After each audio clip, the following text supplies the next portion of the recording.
اور اب آپ کو بتائیں کہ پارلیمان میں کالعدم ٹی ایل پی پر پابندی کی گونج، معاملے پر اعتماد میں نہ لینے پر پیپلز پارٹی پھٹ پڑی۔ نوید قمر نے سوال اٹھایا، کہا حکومت سپریم کورٹ میں ریفرنس لے کر جا رہی ہے لیکن پارلیمنٹ کو اعتماد میں نہیں لیا جا رہا۔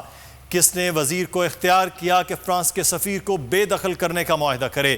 وزیر پارلیمانی امور علی محمد خان نے جواب دیا، بولے معاہدہ یہ تھا کہ فرانس کے سفیر کی ملک بدری کے معاملے کو پارلیمنٹ میں لایا جائے گا۔ شیخ رشید اور وزیر مذہبی امور اس معاملے پر ایوان میں پالیسی بیان دیں گے۔